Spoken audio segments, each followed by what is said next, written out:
Good afternoon students. आज का हमारा टॉपिक है राज्यसभा के संगठन शक्तियाँ और कार्य। कुछ दिन हमने लोकसभा की थी, आज संसद का ये ऊपरी सदन है। आज हम इसके बारे में डिस्कस करेंगे। तो क्या है इसमें कि हमारी संविधान की धारा 79 के अनुसार भारत में संसद की व्यवस्था की गई है। इसके संसद के कितने पार्ट हैं? 2, एक लोकसभा, एक राज्यसभा। लोकसभा निम्न सदन है और राज्यसभा ऊपरी सदन है। तो राज्यसभा ऊपरी सदन है, आज हम इसके बारे में डिस्कस करेंगे, इसकी रचना कैसे होती है। तो राज्यसभा के सदस्यों की कुल संख्या कितनी निश्चित की गई है? 250।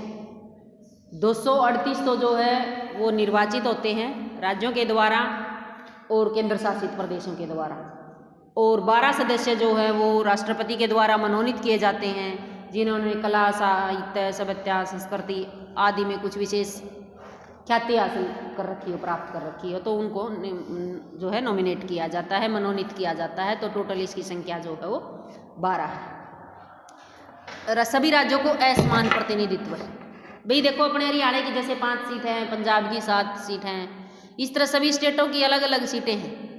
दिल्ली की 7 है, सॉरी, पंजाब की तो जो है 7, हरियाणा की 5 और दिल्ली की 3 हैं, हिमाचल प्रदेश की 3 है। इस तरह सभी स्टेटों की अलग अलग है। सबसे ज़्यादा यूपी की है 31 बस, क्योंकि वो सबसे बड़ा स्टेट है ना। 403 लोकसभा की हैं और 31 वहाँ जो है ये राज्यसभा की हैं। तो इस प्रकार सभी जो स्टेट हैं वो अलग अलग विधानसभा क्षेत्रों में बटे हुए हैं, लोकसभा क्षेत्रों में बटे हुए हैं। तो सभी स्टेट छोटे बड़े हैं, इसलिए सबको एक समान प्रतिनिधित्व नहीं मिला हुआ। वो जनसंख्या के आधार से निर्धारित होता है। तो सभी राज्यों की जनसंख्या अलग अलग होने के कारण जो है वहाँ प्रतिनिधित्व भी अलग अलग दिया है। तो अवधि, राज्यसभा तो स्थायी सदन कभी भंग ही नहीं होता है ना, लेकिन इसके सदस्य जो है वो 6 वर्ष के लिए नियुक्त किए जाते हैं। हर 2 वर्ष के बाद जो है 1/3 सदस्य जो है इसके रिटायर होते रहते हैं।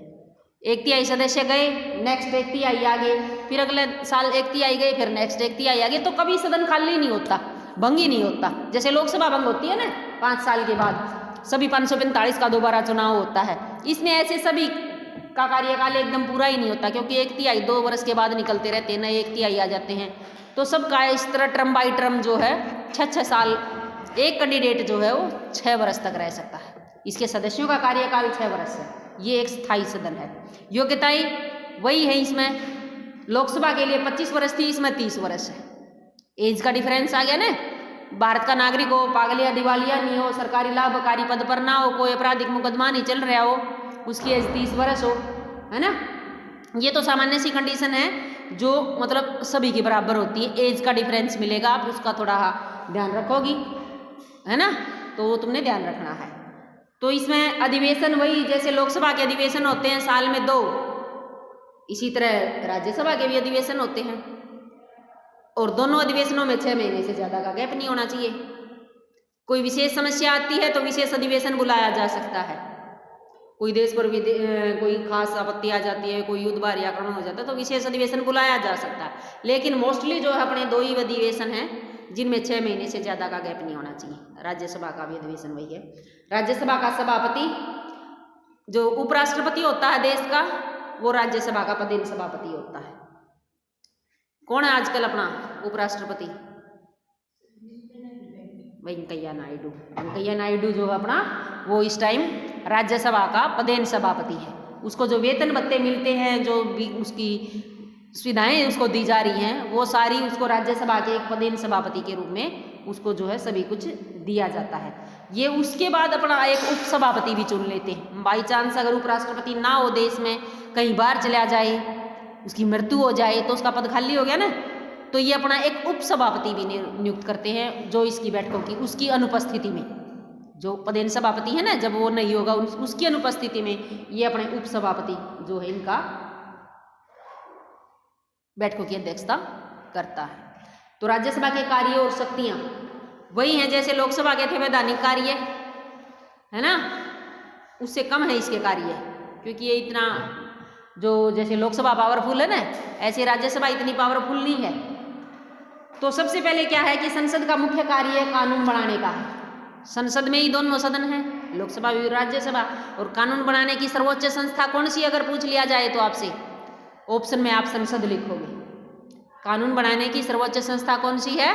संसद।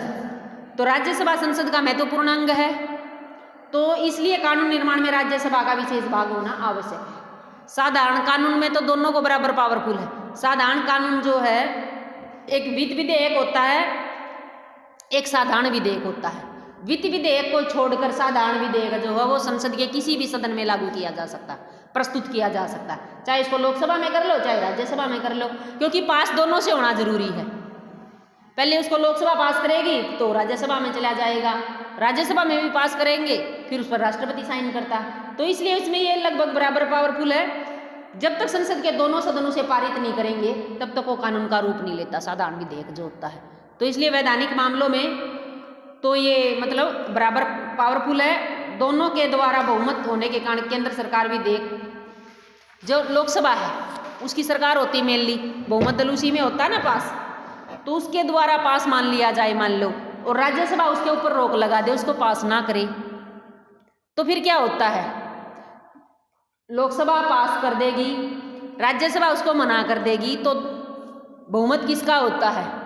लोकसभा में सरकार उसी की होती है ना। तो क्या होता है उसमें संयुक्त अधिवेशन बुलाने की व्यवस्था कर दी जाती है, भाई दोनों को इकट्ठा बिठा दिया जाता है। इकट्ठा बिठाने के बाद उस पर विधेयक पर फिर मतदान करवाया जाता है। मतदान फिर देखो लोकसभा मान लो ए और बी दो क्लास हैं, ए क्लास किसी विधेयक को पास कर रही है और बी सेक्शन उसको पास नहीं कर रहा, तो ए बी सेक्शन को इकट्ठा बिठा दिया। जब ए सेक्शन उसको पहले ही पास कर रहा तो उसके पक्ष में ही मतदान करेगा। और मान लो ए अपना लोकसभा है, लोकसभा की सीटें ज़्यादा हैं, उसके पक्ष में ज़्यादा मतदान आ गया, बी ने वही फिर विपक्ष में डाला है, बी ने उस मतदान के विपक्ष में डाल दिया। बी लेकिन छोटा सेक्शन है, अपने देश में फैसला बहुमत से होता है, तो फिर उस बहुमत का पक्ष में लोकसभा का फैसला फिर मान्य हो जाता। इकट्ठे बिठाने के बाद तो ए बी सेक्शन रहता ही नहीं, लोकसभा राज्यसभा रहती ही नहीं, तो संयुक्त अधिवेशन हो गया। उसमें से मान लो टोटल 250 उसके बैठे, 545 उसके बैठे, फिर ये देखेंगे कि इसके पक्ष में कितने हैं विपक्ष में कितने हैं, वो लोकसभा राज्यसभा खत्म हो जाएगी। लेकिन वोटिंग तो सभी अपना पक्ष में ही करेंगे ना, जैसे अपना सेक्शन का पक्ष में, तो वहाँ मतदान जो है संयुक्त अधिवेशन में जो है फिर लोकसभा के द्वारा पारित कर लिया जाता है। ज़्यादा से ज़्यादा एक साधारण विधेयक को क्या है, राज्यसभा 6 महीने से ज़्यादा नहीं रोक सकती, 6 महीने रोक लेगी, उसके बाद संयुक्त अधिवेशन बुलाना होगा। और संयुक्त अधिवेशन में लोकसभा बहुमत होने के कारण लोकसभा का मतलब पारित मान लिया जाता है, राज्यसभा का के द्वारा भी पारित मान लेंगे, क्योंकि इकट्ठे बिठा दिए फिर तो दोनों के द्वारा पारित हो गया। इकट्ठे बिठाने के बाद तो सेक्शन खत्म ही होगी लोकसभा राज्यसभा के। तो इस प्रकार जो है वैधानिक मामलों में फिर भी मतलब जो है लोकसभा की ही ज़्यादा चलती है राज्यसभा से। वो उसे कितना है बस टाइम वेस्ट कर सकती है उस विधेयक के ऊपर, ज़्यादा से ज़्यादा 6 महीने तक का। 6 महीने के बाद संयुक्त अधिवेशन होगा, और संयुक्त अधिवेशन में लोकसभा की संख्या ज़्यादा है, ज़्यादा होने के कारण में बहुमत को पारित करवा जाएंगे, राष्ट्रपति साइन कर देगा। फिर अपना वित्तीय शक्तियाँ, वित्तीय शक्तियों के मामले में तो राज्यसभा बिल्कुल नगण्य सी है, काउंटिंग ही नहीं होती इसकी, क्योंकि ये 14 दिन किसी विधेयक को रखती है। 14 दिन में उस विधेयक को पास करे या ना करे उसके द्वारा पास मान लिया जाता है, क्योंकि धन विधेयक जो होता है वो सबसे पहले लोकसभा में ही पेश होता है वित्त मंत्री के द्वारा, राष्ट्रपति की पूर्वानुमति से होता है। राज्यसभा में तो उसको पेश ही नहीं कर सकते, जैसे साधारण विधेयक को राज्यसभा में भी पेश किया जा सकता है, लेकिन जो वित्त विधेयक है वो केवल लोकसभा में ही पेश होता है वित्त मंत्री के द्वारा। और लोकसभा जब उसको पारित कर देती है तो फिर वो राज्यसभा में जाता है। राज्यसभा में जैसे उसको भेजा जाता है, केवल 14 दिन दिए जाते हैं उसके द्वारा। 14 दिन वो उस पर डिस्कस करे ना करे, उसको एज इट इज रखे मेज पर टाइप उसकी टेबल पर पड़ा रहा, उनको देखा भी नहीं, लेकिन 14 दिन के बाद वो उसके द्वारा पारित मान लिया जाता है। चाहे उसने पारित कराया हो या ना कराया हो, उनकी टेबल पर एज इट इज पड़ा हो, उन्हें देखा हो ना देखा हो, उस मामले में उसको केवल इतनी है कि वो 14 दिन लेट कर सकता है। और राष्ट्रपति भी इस पर वीटो पावर नहीं यूज कर सकता, क्योंकि राष्ट्रपति की पूर्व अनुमति होती है। पूर्व अनुमति से ही वो पेश, जब राष्ट्रपति ने पहले ही अनुमति दे दी फिर थोड़ा नहीं रोक लगाएगा, तो इसके ऊपर राष्ट्रपति भी वीटो पावर नहीं यूज कर सकता। तो इस मामले में केवल ये 14 दिन की देरी कर सकता है, इसकी भूमिका जो है नगण्य सी है वित्त विधेयक के मामले में। फिर है कार्यपालिका के ऊपर नियंत्रण। तो इस मामले में क्या है कि राज्यसभा के पास कोई महत्वपूर्ण शक्ति नहीं है, क्योंकि कार्यपालिका जो मेन होती है उसमें जिसकी सरकार होती है उसी की ज़्यादा चलती है। मंत्रियों से प्रश्न पूछना है।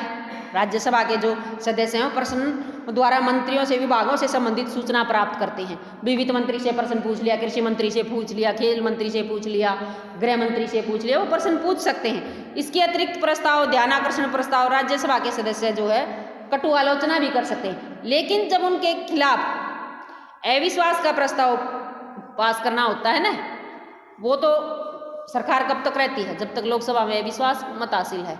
तो उसके मामले में लोकसभा ही ज़्यादा पावरफुल है। यहाँ ये केवल प्रस्ताव पास करते हैं।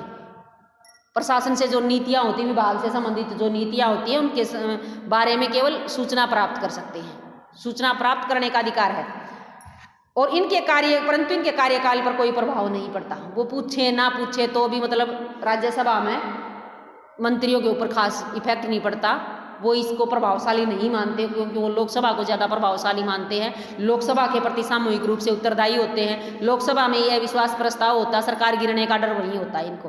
राज्यसभा में इतना डर नहीं होता कि राज्यसभा मंत्रियों के विरुद्ध अविश्वास प्रस्ताव पारित करके त्यागपत्र देने के लिए विवश नहीं कर सकती, क्योंकि वो लोकसभा में होता है अविश्वास का प्रस्ताव पारित। तो इसलिए जो है इसकी केवल स्थिति जो है उसमें भी कार्यपालिका के नियंत्रण के रूप में भी इसकी भूमिका जो है नगण्य सी है, लोकसभा में ही ज़्यादा है। फिर न्यायिक शक्तियाँ जो है राष्ट्रपति के विरुद्ध महाभियोग की कार्रवाई होती है ना, देखो इसमें बराबर पावरफुल है वो, क्योंकि महाभियोग जो होता है वो राज्यसभा में या लोकसभा में कहीं भी पेश किया जा सकता है। महाभियोग होता है राष्ट्रपति को हटाने की प्रक्रिया। पहले 1/4 सदस्यों की लिखित जो एप्लीकेशन होती है उस पर दोनों सदनों में से किसी भी सदन के द्वारा वो लिखा जा सकता है और उसमें 1/4 सदस्यों के हस्ताक्षर होने जरूरी है। फिर उसको एक सदन पारित कर देता, मान लो राज्यसभा में ने पारित कर दिया तो दूसरा सदन उसकी जांच करता है। तो इसमें ये दोनों बराबर पावरफुल है महाभियोग की प्रक्रिया में। महाभियोग में इनमें से मतलब अपना त्यागपत्र, मतलब अगर वो 2/3 बहुमत से पास कर देते हैं ना दोनों सदन, तो उसको त्यागपत्र देना पड़ता है।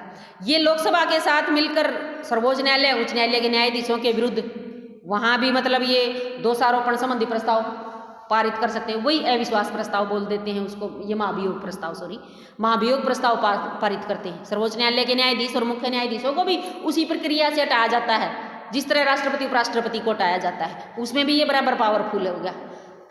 फिर राज्यसभा मुख्य चुनाव आयुक्त, न्यायवादी नियंत्रक, महालेखा परीक्षक आदि के विरुद्ध भी दोषों के प्रस्ताव पारित कर सकती है। ये भी महाभियोग के प्रस्ताव हैं।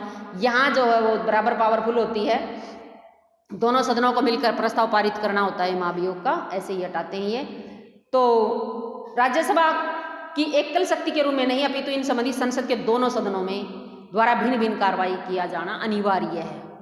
बराबर पावरफुल हो गया ना भाई, एक सदन में काम पारित होने से काम नहीं चलता, भिन्न भिन्न सदन मतलब दोनों सदनों में ही वो प्रस्ताव पारित होते हैं। इसलिए ये दोनों सदन जो है बराबर पावरफुल दी जाती है। सदन के विशेषाधिकार का अपमान करने वाले व्यक्ति को राज्यसभा में सजा दी जा सकती है। अगर कोई सदन राज्यसभा का सदस्य है, उसकी अब खड़े होकर वहीं उसकी अपमान करता है अपने सदन का, तो उसको सजा देती है। राज्यसभा अपने किसी भी सदस्य को उसकी अनुचित गतिविधियों के लिए सदस्य से वंचित कर सकती है। भाई उसको उसकी राज्यसभा की सदस्यता से निकाला जा सकता है अगर कोई गलत कार्रवाई करता है। संवैधानिक शक्तियों में भी ये बराबर पावरफुल है। मैंने कहा था ना कि संसद में संविधान में संशोधन 2 तरह से होते हैं, 3 तरह थे, संसद के साधारण बहुमत से, संसद के 2/3 बहुमत से और संसद के 2/3 बहुमत के साथ साथ आधे राज्यों की अनुमति से। तो संसद का मतलब लोकसभा और राज्यसभा। और इसमें यह भी नहीं है कि मान लो लोकसभा ने पारित कर दिया, राज्यसभा मना कर देगी तो संयुक्त अधिवेशन होगा।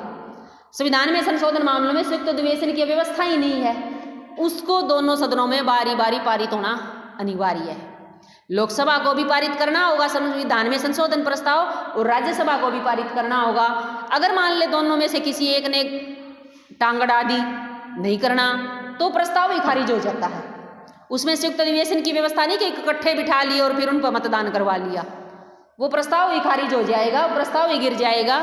संशोधन प्रस्ताव अगर दोनों सदनों ने उसको पारित नहीं किया तो यहाँ ये संसद और लोकसभा और राज्यसभा बराबर पावरफुल है।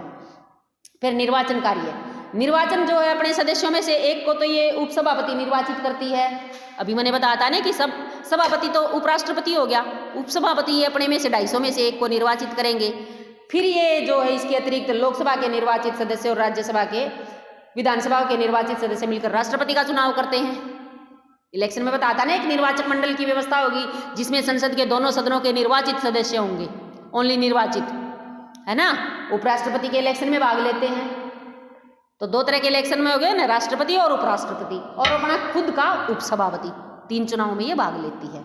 फिर सदस्यों को सदन की सदस्यता से वंचित करना, वो राज्यसभा के सदस्यों को मंत्रियों से प्रश्न पूछने का अधिकार है। अभी पीछे आया था ना, प्रश्न पूछना है, ध्यानाकर्षण प्रस्ताव है, उनकी नीतियों से संबंधित केवल प्रश्न पूछ सकती हैं, प्रश्न पूछने का अधिकार है। तो प्रश्न पूछते समय अगर मान ले, ये 2005 का इन्होंने उदाहरण दे रखा है, टीवी चैनल के गुप्त कैमरे द्वारा राज्यसभा के एक सदस्य को तस्वीर अपने चैनल पर दिखाई थी, जो सदस्य उस चैनल के रूप में भाग ले रहे थे। प्रतिनिधि के पास से राज्यसभा में प्रश्नकाल के दौरान सदन में प्रश्न पूछने के बदले घूस के रूप में धन ले रहा था। भी प्रश्न मत पूछो, पैसा ले लो। होते हैं ना मंत्री, घबरा जाता है, कोई मंत्री जवाब नहीं दे पाता तो उसको रिश्वत देने लग जाता है। तो ऐसे मंत्रियों का अगर कभी ये पता चल जाए ये तो पैसे ले रहे थे, भ्रष्टाचारी फैलती है ना, ऐसे सदस्यों को उसके सदन से अपदस्थ किया जा सकता है, उसकी सदस्यता से लोकसभा की। इसमें ज़्यादा उदाहरण दे रखे हैं, तुम्हें इतने करने की जरूरत नहीं है। विशेष शक्तियों में भी और विविध कार्य भी, ये इतना ज़रूरत नहीं है तुम्हें करने की। यानी निष्कर्ष पर चलो अब सीधा, क्योंकि लंबा प्रश्न हो जाएगा फिर आपका, क्योंकि संगठन भी लंबा है, फिर शक्तियाँ भी हैं। तो इन तथ्यों पर हम इस सदन को व्यर्थ नहीं कह सकते। वैसे तो ये देखो पढ़ा हमने, लोकसभा को कहीं पावरफुल बनाया, तो ये बराबर पावरफुल भी है। संविधान में संशोधन प्रक्रिया हुई, महाभियोग की प्रक्रिया हुई, वहाँ तो ये पावरफुल है ना। अपने उपसभापति का इलेक्शन हुआ, राष्ट्रपति के चुनाव में बराबर पावरफुल है, उपराष्ट्रपति के चुनाव में बराबर पावरफुल है, साधारण विधेयक में बराबर पावरफुल है। तो इसको हम पूरी तरह व्यर्थ भी नहीं कह सकते। निसंदेह इस सदन का प्रभाव देश के शासन पर अवश्य पड़ता है। प्रत्यक्ष रूप में निर्वाचित लोगों के प्रतिनिधि लोकसभा के सदस्यों का प्रतिनिधित्व करते हैं। वर्तमान प्रजातंत्रीय युग में लोगों का प्रतिनिधित्व करने वाली संस्था की स्थिति को अप्रत्यक्ष रूप में निर्वाचित राज्यों का प्रतिनिधित्व करने वाली संस्था की स्थिति से अधिक शक्तिशाली और प्रभावशाली होना स्वाभाविक और उचित है। भाई वो डायरेक्ट चुनकर आते हैं ना लोकसभा के, थोड़ी तो उनकी स्थिति प्रभावशाली होगी। ये इनडायरेक्ट रूप से चुनाव होता है इनका, अप्रत्यक्ष रूप से, तो इसलिए इनकी स्थिति थोड़ी तो कम होनी ही ना। एक MP हमने डायरेक्ट चुने हैं लोकसभा के, तो उनका प्रभावशाली होना जरूरी है। तो ये उससे व्यर्थ तो नहीं है, लेकिन ये तो स्वाभाविक है भी, वो जनता के डायरेक्ट चुने हुए प्रतिनिधि होते हैं, ये इनडायरेक्ट चुने हुए प्रतिनिधि होते हैं। डायरेक्ट का तो प्रभाव पड़ना स्वाभाविक है ना, इसलिए थोड़ी सी कम इसकी व्यवस्था। Thank you.